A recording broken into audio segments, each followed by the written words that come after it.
감사하게 박수 올려드립니다. 여러분 이런 생각을 해보셨습니까?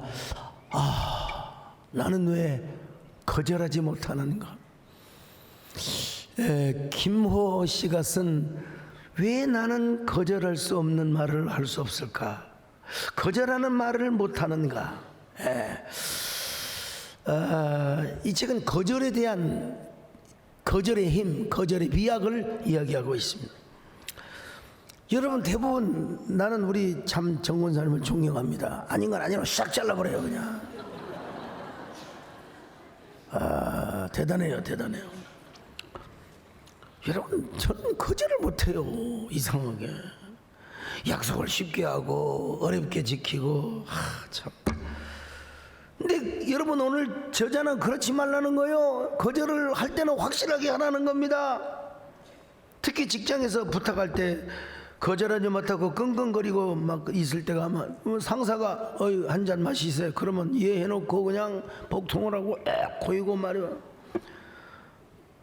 거절을 해야 했는데 거절을 못하고 마음속으로 씩씩거릴 때가 있다는 것입니다. 거절하지 못하는 이유는 대체로 6가지로 이야기하고 있는데요.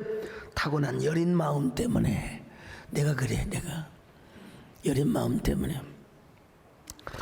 두 번째는 단체 내에서 너무 잘 보이고 싶고 능력이 되고 과시욕 때문에 이건 별로 해당 사항이 없는 것 같아요. 좋은 사람, 착한 사람이라는 이미지를 얻기 위해서 한 10분의 1 내가 살아온 생활 습관 때문에 이게 거의 반 차지한 것 같아요. 거절에 대한 후환이 두렵기 때문에 이런 상관없어. 자신에게 솔직하지 못하기 때문에 거의 한 3분의 1 저 같은 경우 거절할 건 거절하래요. 마음은 그게 아닌데 눈을 찔끔 감고 해주는 것은 자기 자신을 거짓말시키는 거짓말장애라는 거예요. 계속 누군가가 나에게 부탁을 해서 내가 들어주면 그 사람의 권리고 주장이고 관습이 될 수 있다는 것이. 이 책 서론은 이렇게 말합니다. 나는 착한 사람이 아니라 거짓말장애였습니다.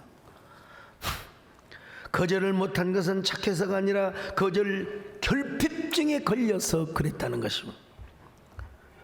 거절하면 너무나 삶이 심플한데. 사회심리학자 수전 뉘먼 박사의 거절의 미학이라는 책이 있습니다. 이 책의 서론은 이렇게 말합니다.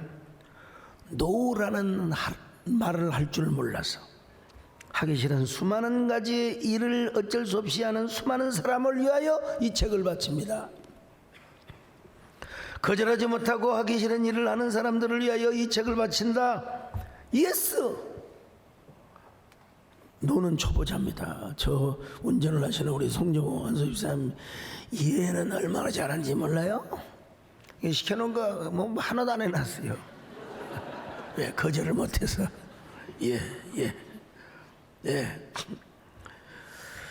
저자는 절대로 그래서는 안 된다는 것입니다. 우리는 일상생활에 수많은 부탁을 받습니다. 거절하기 어려운 부탁을 받죠. 그러면서 거절할 수 있는 방법을 제시하고 있습니다.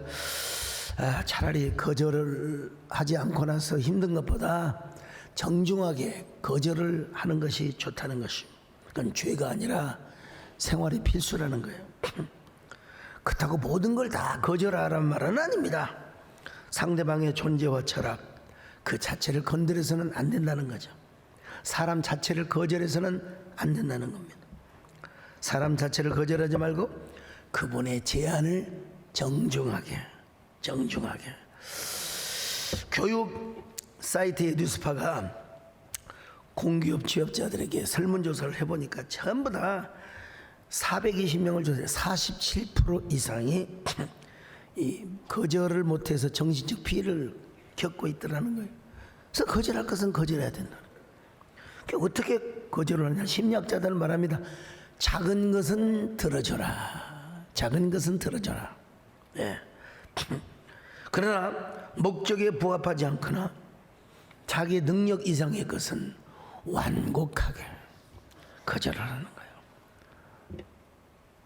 부장님 혹은 전무님, 이렇게 중대한 일을 저에게 의논해 주셔서 정말로 감사드립니다. 그러나 어떡하죠? 이건 제 능력 밖의 일입니다. 제 역량 밖이었어. 상대방의 어떤 딱한 사정에 안타까움으로 공감을 하면서 거절을 하는 거예요. 우리에게 어떤 분이 저에게 와서 뭔 부탁을 하는 거예요. 제가 할 수 있어요. 할 수 있는 일인데 지난번에 부탁을 해서 내가 그분에 대한 답례를 아직 못했어요. 나는 사회에서 만난 사람이라 지금은 할 수가 없습니다. 다음으로 미루겠습니다. 이렇게 이야기가 나오니까 얼마나 마음이 아주 가벼운지 몰라요. 이런 얘기를 아무리 해도 정작 실천을 하지 못해 어려움이 많습니다. 우리에게는 뭐가 있어요? 거절장애가 있어요. 거절장애. 네. 저 같은 경우도 쉽게 약속을 하고 어렵게 지키는 사람이거든. 네. 어느 지방에 어떤 목사님으로부터 목사님 전국 헌암협의회 강사로 주강사로 오셔야 됩니다. 노노노노노노노 처음부터 내보였으면 좋을 텐데 제가 정중하게 거절했어요. 목사님 제가 요즘 힘들어요. 내가 좀 수련회 이후에 탈진이 와가지고 좀 힘듭니다. 목사님 무엇보다 건강이 중요하지 다른 사람 세우세요. 대신 내 후원금 보내드리겠습니다. 그자 이게 소목사가 이런 유들유들이 만만하게 보여가지고 아예 그냥 뭐라고 협박을 한 줄 알았어요. 목사님이 안 오시면 이미 광고 나가고 이 행사 망쳐버립니다. 목사님 이제 우리 협의회 망쳐지는 걸 원합니까? 어쩝니까? 공갈 협박을 다 하고 그냥 교회로 찾아오겠다고 하고 나 교회 없어. 나 아주 강원도 있어. 찾아와도 안 돼. 여러분 여기가 목포가 어디입니까? 목포는 항구입니다, 여러분. 목포는 항구다. 여러분 몸도 성치 않는데 차를 4시간 타고 목포를 가는 건 그래서 내가 그랬어요. 그러면 차라리 개배태 해루잖아. 내가 그냥 무박하겠다. 거기서 차면 이 사람 저 사람 만나러 오고 뭐 이러고 저러고 내 힘들 것 같아. 아니면 저기 어디서 도망가서 광주로 와서 잘까 생각도 했는데 여러분 건강할 때 아주 컨디션이 좋을 때 지금 같으면 괜찮아요. 그때 좀 다운됐거든요. 그때 바닷가에 가서 딱 그래도 또 한 가닥 소망을 가졌어요. 우리 김문기장은 볼락지 먹으러 가자고. 볼락지는 뻥은 치고 있어요. 볼락지 먹으러 그만. 볼락지 우리 서장님도 목사님 볼락지 드시면 힘납니다. 그래서 여러분 저기 영암 현대호텔에서 목포 항까지 40분이 왜 이렇게 길게 느껴집니까? 막 꼬불통하고 시골길 그렇잖아요. 가서 보니까 볼락지가 없어요. 그러나 여러분 담임 목사를 모시려면 전화해서 볼락지가 있습니까 없습니까 확인을 하고 미리 가서 자기 노래하는 것도 중요하지만 상황 가서 보고 다 이렇게 하는 것이 상전을 모시는 거예요. 오다 노부가나와를 섬겼던 이토 히로부미 뭐 하여간 전설에 의하면 그렇더라고요. 김인호 교수님 신발까지 여러분 그 오다 노부가나와의 신발을 다 일본의 부부제가 춥거든요. 신발까지 가슴속에 있다가 딱 신발을 내려준다고. 그래서 여러분 정권을 이어받았다고 해요. 뭐 책에는 안 나왔지만 거의 뭐 전설에 의하면 그렇게 참 볼락지가 없다는 그 한마디에 제가 얼마나 큰 상처를 받은 줄 아십니까? 자, 제가 구미동 때요 이런 글을 썼어요. 울보 목사라고. 한 주 동안 내내 울었습니다. 마음속으로도 울고 겉으로도 우는 전도와 교회 성장에 대한 부담 때문에도 울었지만 왜 그렇게 많은 사람들이 도와달라고 내가 만만하나 봐. 전화만 하면 좀 보내주세요. 전화만 하면 후원해주세요. 전화만 받으면 요 몇 주 여러분 제가 전화번호 끊었다는 거 아시지 않습니까? 참 전화번호 끊은 것 자체가 뭐예요? 거절이죠. 총회를 앞두고 그냥 뭐 여러 가지 잡다한 문자들을 저를 찍어주세요. 뭐 하세요? 뭐 하세요? 다 그냥 논스톱 딱 해놨어요. 스톱에 놨어, 서놨어.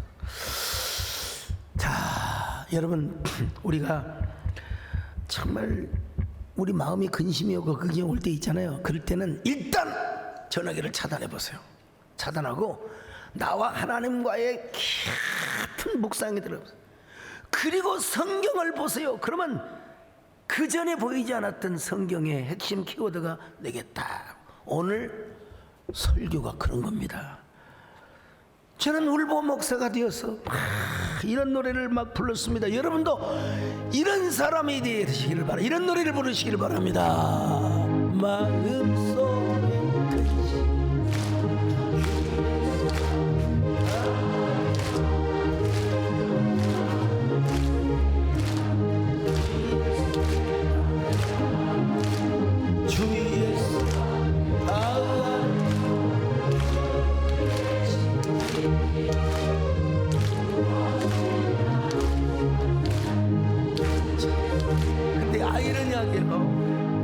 주는 자가 복되다고 했잖아요. 근데 사람인지라 모든 걸 주고 나면 좀 가슴이 아리고 좀 허전하고 그게 있을까요, 없을까요? 있죠. 저라고 맨날 성령 충만합니까? 좀 가지고 움키고 있어야지. 다 줘버리면 핸드폰을 꺼놓고 한 이틀이나 3일에 한 번씩 봐요. 이게 꼭 해야 될 사람하고. 근데 그 핸드폰을 확인한 시간에 전화가 와버려. 아이, 어느 정권의 수석 비서관을 했던 분인데 KBS와 더불어서 무슨 행사를 해야 되는데 목사님 이것 좀 같이 해주셔야 됩니다. 아, 내가 뭐라고 한 줄 아세요? 수석님 죄송합니다. 제가 요즘 탈진이 왔습니다. 제가 할 수가 없습니다. 올해는 못합니다. 좀 봐주십시오. 그래, 봐주신 줄 알고 전화 끊겠습니다. 그래요 한다는 순간 끊어버렸어요. 그리고 나서 이제 이런 노래를 부릅니다. 여러분, 초대교회 시절 주여 나 좀 도와주시옵소서, 나를 불쌍히 여겨주옵소서. 소위 말하는 죽이던 문과 쌍벽을 요는 지저스 프레이즈. 주여 나를 불쌍히 여겨 주옵소서. 이걸 현대 버전으로 내가 바꾼 거요. 주여 나를 불쌍히 여겨 주소서.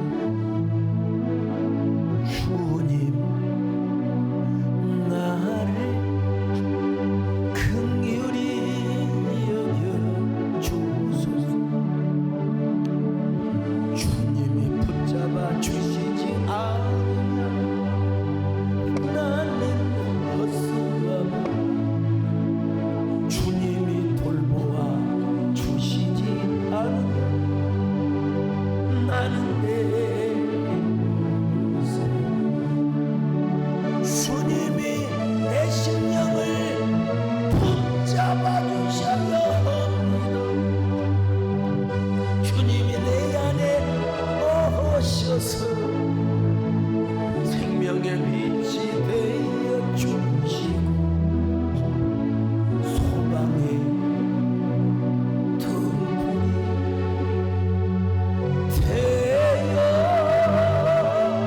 주소서.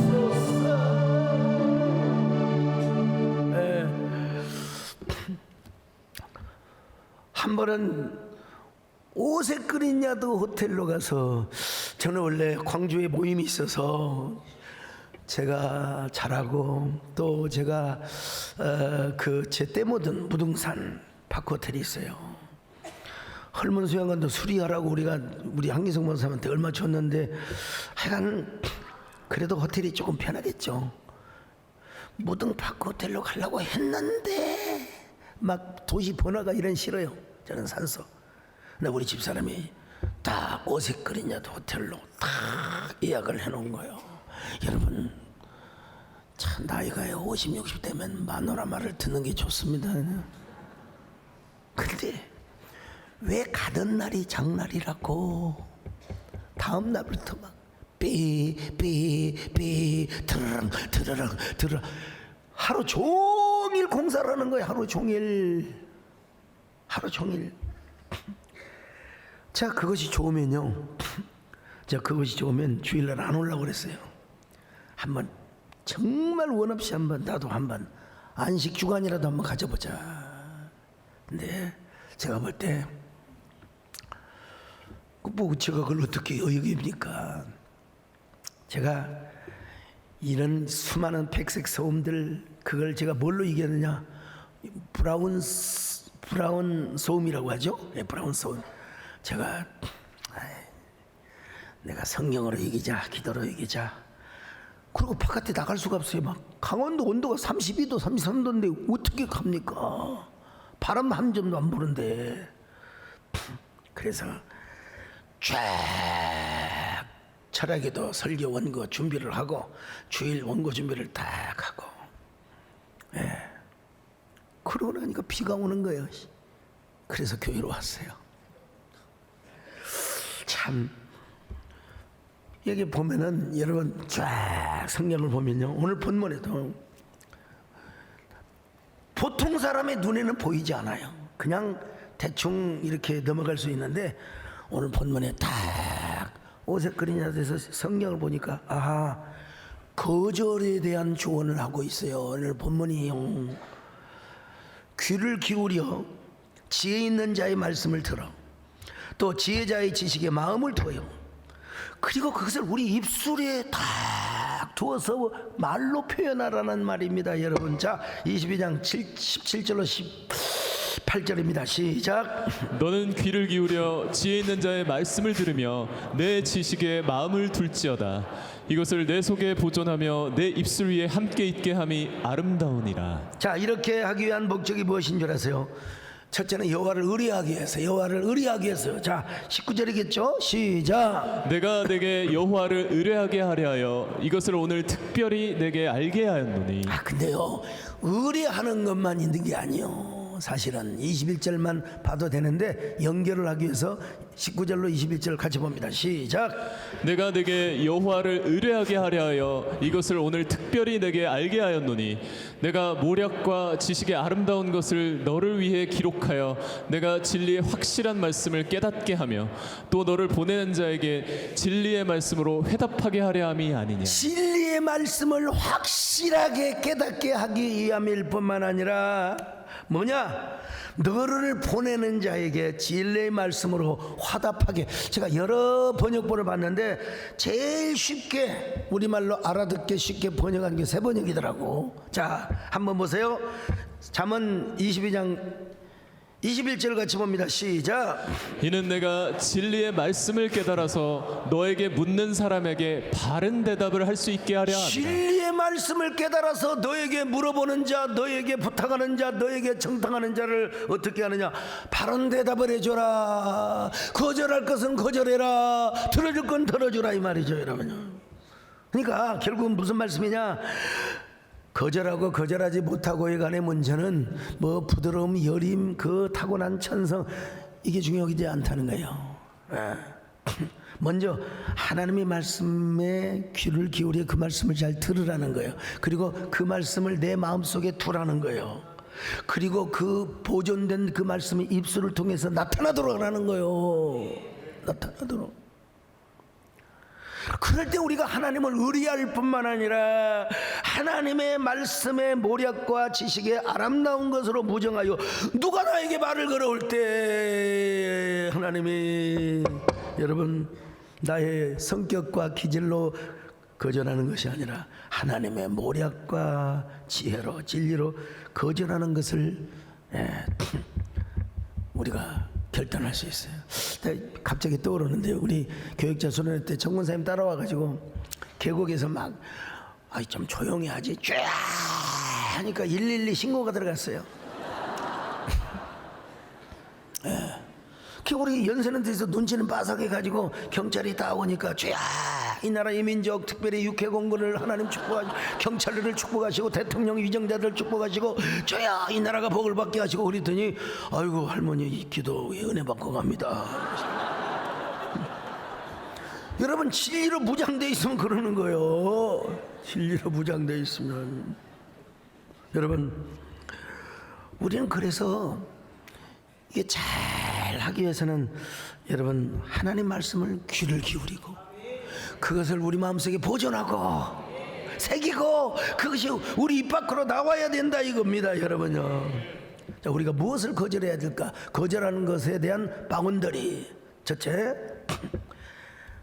내 안에 나오는 부정적 생각, 부정적인 말과 습관, 이건 무조건 거절해야 됩니다. 리젝트 시켜야 돼요.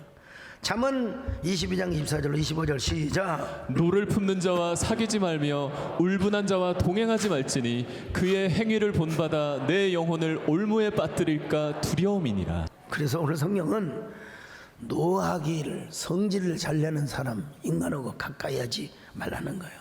아이 목사님 저는 뒤끝이 없어라. 저는 화내고 다 잊어먹어. 그건 새빨간 거짓말입니다. 남에게 상처를 주고 자신에게도 상처가 축적이 돼요. 축적이 돼요. 그래가지고 나중에 그 축적은 우울감, 열등감, 끊임없는 패배감, 나도 모르는 행동을 내가 할 때가 있어요. 여러분. 결국 그 인생은 뭐냐? 가시나무 인생을 살아가는 거. 가시나무 아세요 여러분? 원래 이 노래 찬송가였습니다. 내 속에 내가 너무도 많아 당신의 쉴 것 없네. 원래는 하덕규가 찬영을 불러서 조성모 씨가 리메이크를 해가지고 대중가요로 만든 거예요. 좀 비슷하죠? 그래서 오늘 보면은 노를 품은 자하고 가까이 하지 말래. 나도 성질 버럭버럭 내기 시작하니까요. 막 소리 버럭버럭 지르는 사람은 나도 똑같이 버럭버럭 질러요. 두 번째는 외부에서 오는 유혹. 이걸 거절해야 돼요. 거절해야 돼요. 난 가만히 있는데 외부에서 유혹을 한다니까. 특별히 요셉이 같은 경우 허구한 날 안방에 불러요. 이 미친 여자가. 미친 여인님이죠. 내가 말을 함부로 하면 안 되니까. 근데 저 미친 여자죠 사실은.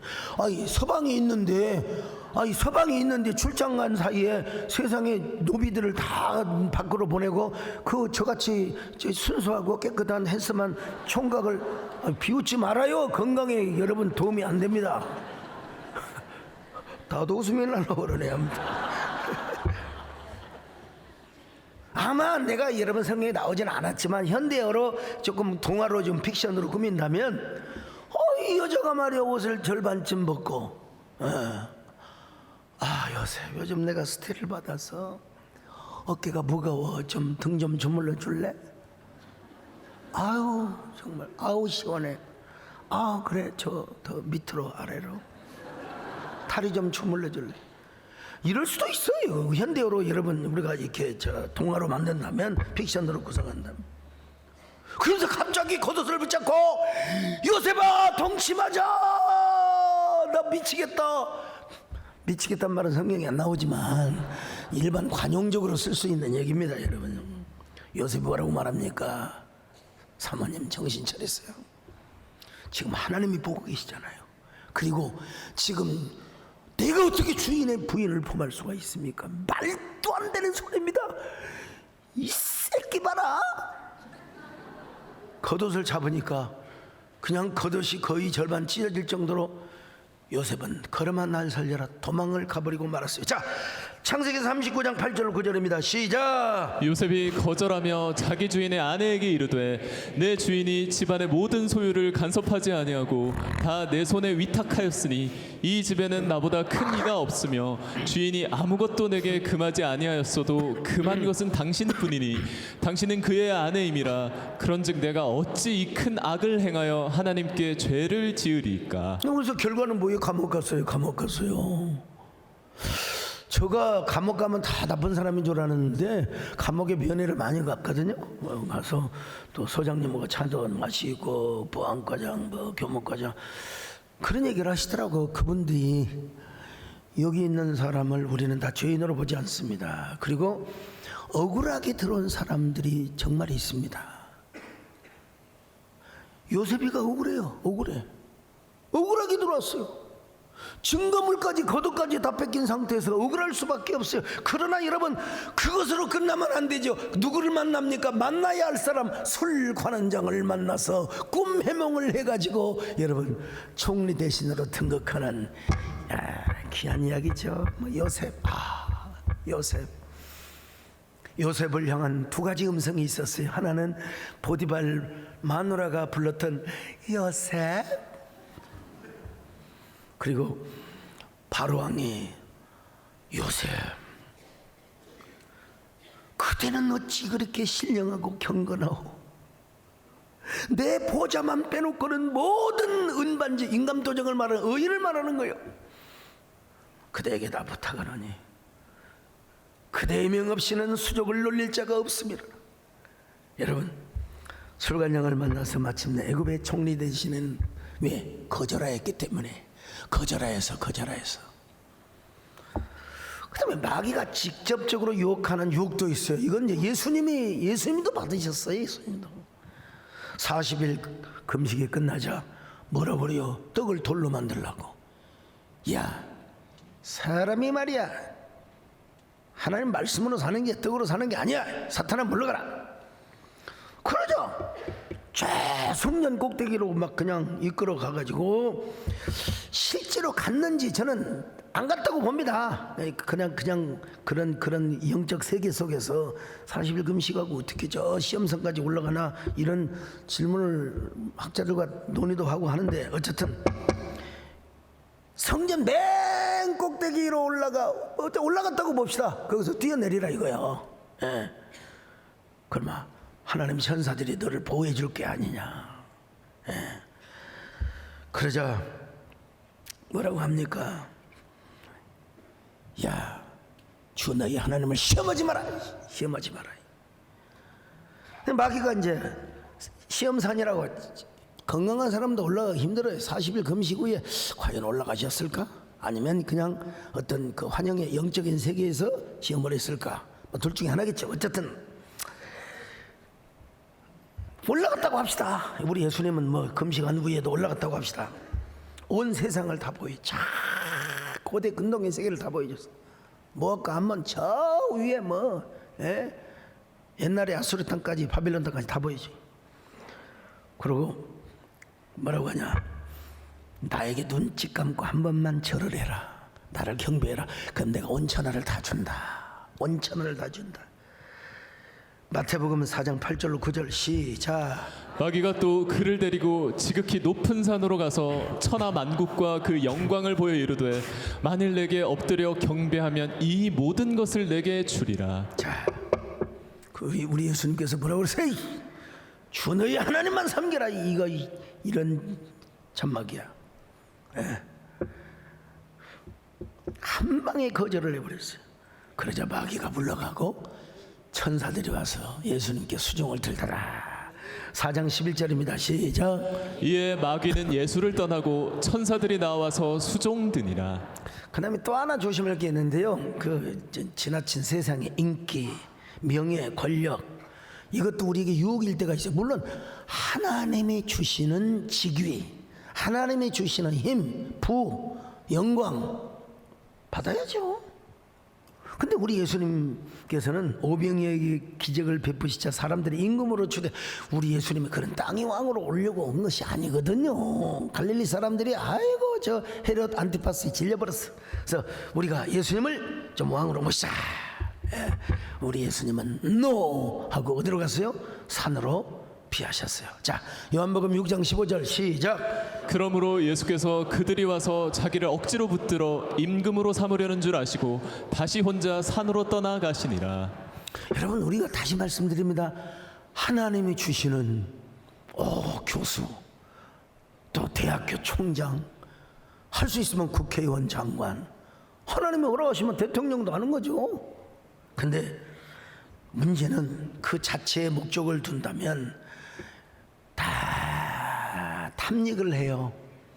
받지 말아야 할 돈, 받지 말아야 할 청탁, 예. 이런 거 여러분 다 우리가 다 여러분 물리쳐야 됩니다. 물리쳐야 됩니다. 인간적인 동기와 명예, 인간적인 술수와 잔머리로 뭔가를 해보라고 유혹할 수, 여러분 손사래를 줬어요. 제가 이번 예배 때 언뜻 생각이 나는데 우리 기독교인은 하나님 한 번만 섬기는 겁니다. 아니 물론 스님들 만나서 뭐 인사는 할 수 있어 이렇게. 난 그렇게 인간적으로 볼 때 난 뭐 소목사 당신 엉터리 아니야?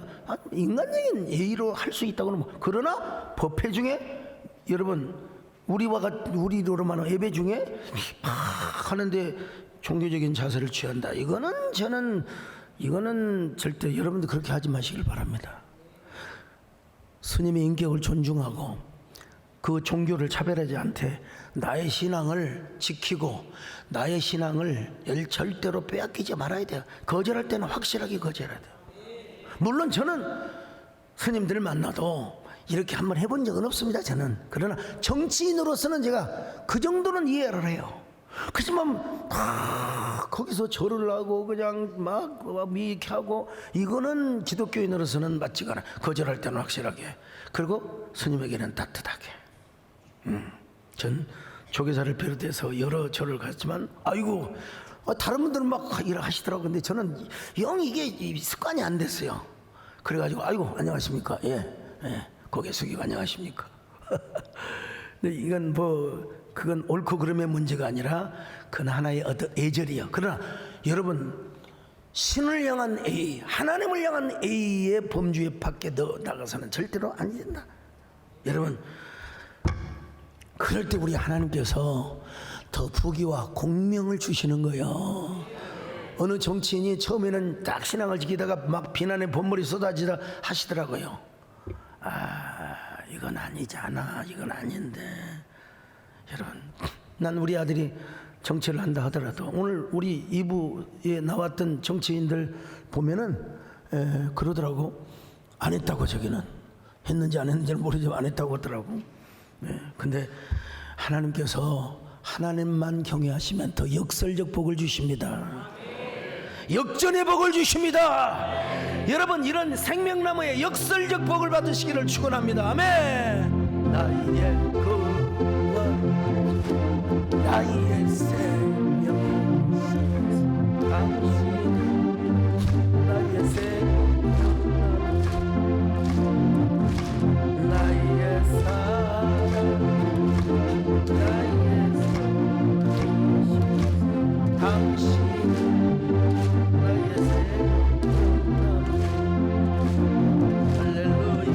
에덴 동산 중앙에 생명과 실내 지며 흐르흐르 가득했던 생명나무 불평 아멘과 성령으로 생명나무 붙잡고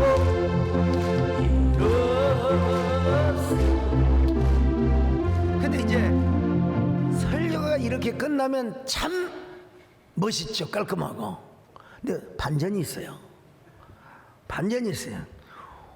역설적으로 우리가 다른 사람에게 거절을 당할 때 내가 거절을 받아요. 특별히 누구한테? 전도 대상자에게. 전도하면 환영해요? 아니면 필요 없어요, 소용없어요. 대개나 잘 믿으시오. 10중 8구는 다 그럴 거예요. 속으로 저런 미친 것들, 아이고 애나 잘 키우지 뭐. 근데 하나님께서 우리 자녀들에게 공부 잘할 수 있는 지혜를 주시면 되는 겁니다. 전도를 하는 순간부터 우리는 뭐가 돼요? 을이 됩니다. 이상하게. 원래는 갑인데 을이 되어서 다 받아줘야 되고, 실제로는 갑입니다, 여러분요. 왜 우리가 갑이냐? 우리가 전하는 복음은 싸구리가 아닙니다. 영원한 생명의 힘을 가져다 주는 복음입니다. 영생을 가져다 주는, 기죽을 필요가 없습니다. 여러분 멸시와 찬대를 받아도 여러분 복음을 위한 멸시고 사명을 위한 멸시라 이 말이요. 이럴 때 우리가 어떤 구절을 기억하느냐? 모세를 딱 기억해야 돼. 모세.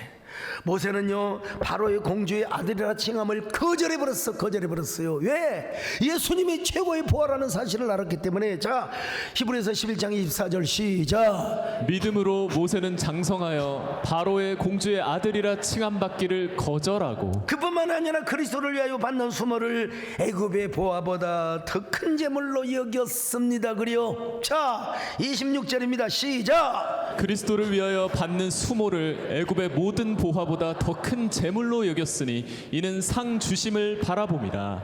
이런 의식을 가져야 된다는 거. 모세 의식을요. 아이고 그냥 필요 없어요. 그냥 가세요. 그러면 뭐해라 그냥 허허이 참나 복음의 가치를 모르시구만. 허허이 참나 허허이 참나. 한번 해봅시다. 허허이 참나. 근데 그걸 소리내게 하지 말고 그냥 속으로 하는 거예요. 1008번의 실패, 1009번의 이 성공이라는 책에서 최은영 씨가 쓰는, 여러분 KFC의 할아버지 이야기입니다. 그는 치킨 레시피를 팔기 위해서 총 재산 남은 것 105달러 이걸 가지고 미국의 전역에 1008군데 식당을 돌아다녔어요. 다 거절해요. 리젝트를 다 당했어요. 근데 1009번째 드디어 깃발 하나를 올렸어요. 닭을 판 것이 아니라 치킨 요리 레시피. 여러분, 그 이후로 30년이 지난 후에 세계에 여러분 KFC가 몇 개인 줄 아세요? 13,000개가 넘다고 합니다. 13,000개가. 아우. 그 할아버지, 그 KFC 할아버지가 그렇게 1008번의 실패를 했다면 오늘 여러분 우리는 1000번 거절당할 수 있어요. 난 우리 아버지한테 1000번도 더 거절받았을 거예요. 아버지지만. 근데 1000번 넘으니까 아버지가 꼬꾸라지시더라고요. 꼬꾸라지셨죠? 정말.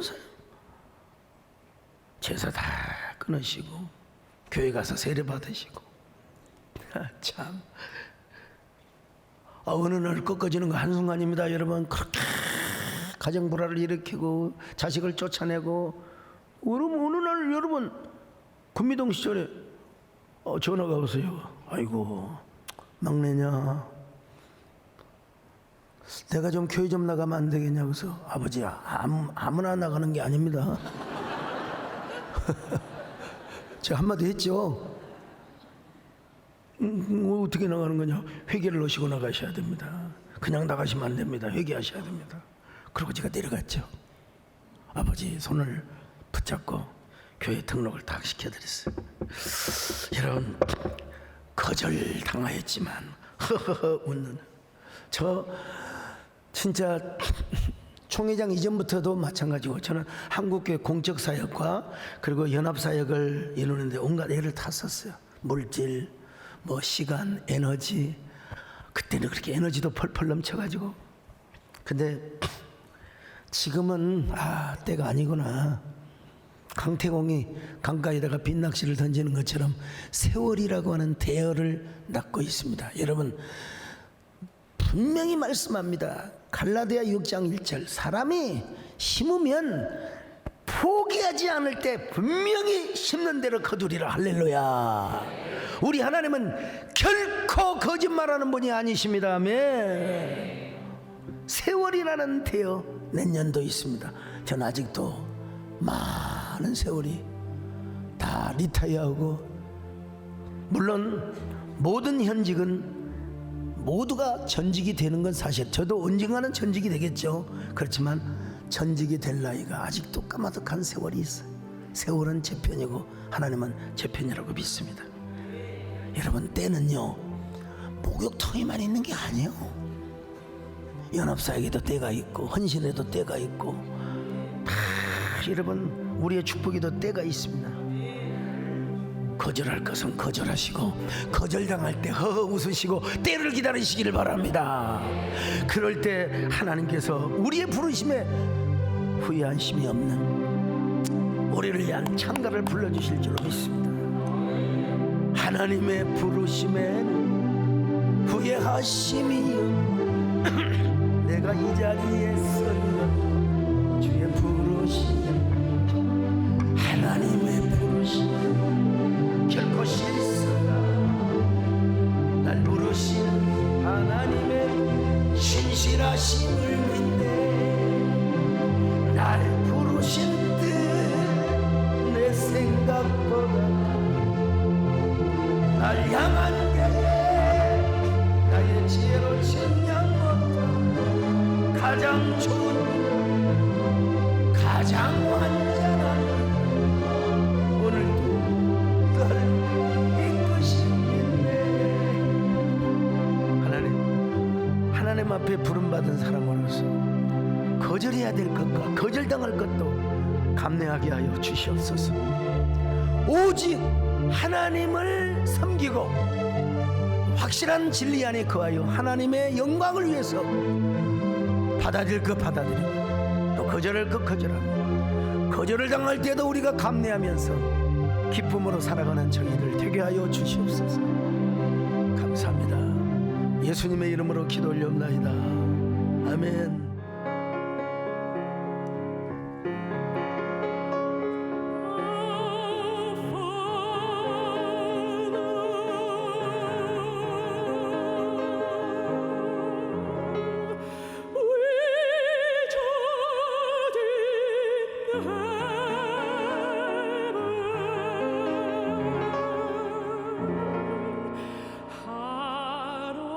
Hallowed be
안녕하세요. 20교구 김용식 성도입니다. 저는 40년 동안 종교와는 거리가 먼 삶을 살았습니다. 솔직히 종교는 교제를 위한 취미생활 정도로 생각했고 주변에서 기도가 응답되었다는 말을 들으면 우연이거나 거짓말이라고 생각했습니다. 그렇게 저와 상관없다고 생각했던 신앙이 어느 날 갑자기 제 삶 속으로 스며들기 시작했습니다. 제 능력과 제 방식을 믿으며 비교적 순탄한 삶을 살던 제게 어려운 문제들이 한꺼번에 소용돌이치기 시작했습니다. 그렇게 삶의 방향을 잃어버린 채 멍하게 있던 제게 교회를 다니던 누나가 새해된 교회를 한번 와보지 않겠냐고 말했습니다. 사실 누나는 저를 만날 때마다 조심스럽게 교회 이야기를 했지만 제가 워낙 차갑게 이성적으로 거절했기에 억지로 강요하지는 않았습니다. 그런데 그날은 신기하게 제 마음에 한번 가볼까 하는 생각이 들었습니다. 지금 돌이켜보면 제게 닥쳤던 그 절박하고 힘든 상황이 역설적이지만 제가 새해된 교회를 만날 수 있었던 소중한 순간이었던 것 같습니다. 저는 양평에 살고 있기 때문에 1시간이 넘는 새해된 교회를 가는 것이 쉬운 일은 아니었습니다. 그래도 누나가 다니는 교회에 한 번 정도는 갈 수 있다는 생각에 별로 큰 기대를 하지는 않고 가족들과 함께 교회를 갔습니다. 그런데 막상 교회에 도착하니 사람들로 가득 찬 교회의 모습이 놀라웠고 로비에서 누나를 기다리던 제게 집사님들이 먼저 다가오셔서 교회에 처음 오셨나요? 도와드릴 일은 없을까요? 라고 물어보셨습니다. 다른 교회를 가본 적은 없지만 새해된 교회의 친절함은 제게 낯설지만 정말 따뜻했습니다. 제가 생각했던 교회의 모습이 조금씩 달라지기 시작하던 순간이었습니다.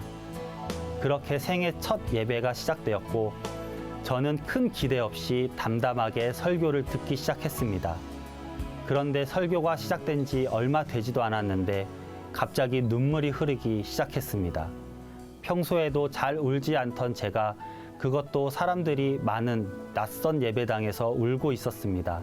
지금도 그 순간의 감동은 제 마음에 선명하게 남아 있습니다.